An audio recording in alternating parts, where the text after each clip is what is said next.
Assalamualaikum warahmatullahi wabarakatuh.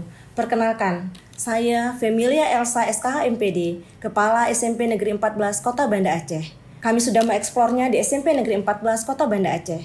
Bapak Ibu semua sudah tahu bukan tentang rumah pendidikan? Rumah pendidikan yang baru saja diluncurkan oleh Kemendikdasmen Republik Indonesia pada tanggal 21 Januari tahun 2025. Ternyata rumah pendidikan ada beberapa fitur yang sangat lengkap dan lebih oke. Kami sudah membuka platform rumah pendidikan tersebut yang berisikan di dalamnya ada 8 fitur. Yang pertama adalah ruang GTK. Kemudian ada ruang guru, ruang publik, ruang mitra, ruang pemerintah, ruang orang tua, dan ruang bahasa. Telah terintegrasi di dalam satu platform pendidikan. Dan semua di dalam ruang-ruang ini, semua telah dapat digunakan untuk para pendidik, murid, orang tua, maupun pemerintah. Penggunaan semua aplikasi menjadi satu, dan ini menjadikan pekerjaan lebih mudah dan efisien. Seperti di dalam ruang GTK, di sana telah berisikan ruang pengelolaan kinerja guru dan kepala sekolah, kemudian ada refleksi kompetensi, tersedianya portal pembelajaran LMS dan kelas maya atau daring, juga pelatihan mandiri, serta terdapat akun pendidikan. Di dalam ruang bahasa, kita tidak perlu lagi membuka aplikasi untuk UKBI dan lain-lain sebagainya. Layanan UKBI, kamus bahasa, ahli bahasa, BIPA daring, dan penerjemah bahasa sudah ada di dalam ruang bahasa yang terdapat di dalam platform rumah pendidikan.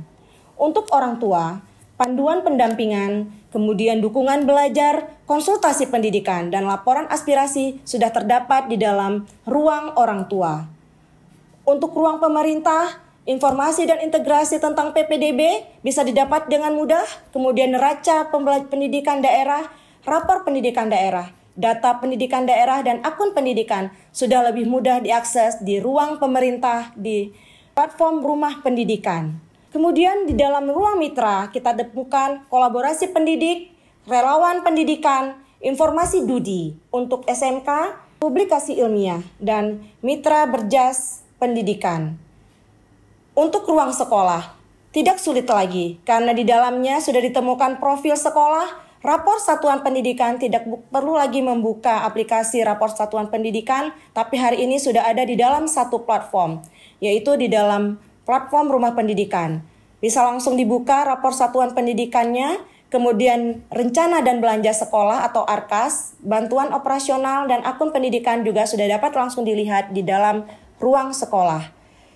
Dan yang paling penting untuk ruang murid, ada sumber belajar di sana, kemudian ada bank soal untuk anak-anak belajar, rapor digital, kemudian ada riwayat pendidikan, dan juga akun pendidikan anak sudah bisa diakses di sana dengan mudah. Jika pada waktu yang lalu rapor pendidikan itu harus membuka aplikasi yang lain, tapi hari ini semua telah tersedia di dalam platform rumah pendidikan. Bapak Ibu semua, kami sudah mengeksplornya dan sudah mengunduh di dalam smartphone masing-masing dan di laptop guru SMP Negeri 14 Kota Banda Aceh, dan kami sudah menggunakan. Mari semua kita menggunakan platform rumah pendidikan yang lebih mudah, efisien, dan lebih harmonis dalam penggunaannya. Terima kasih. Assalamualaikum warahmatullahi wabarakatuh.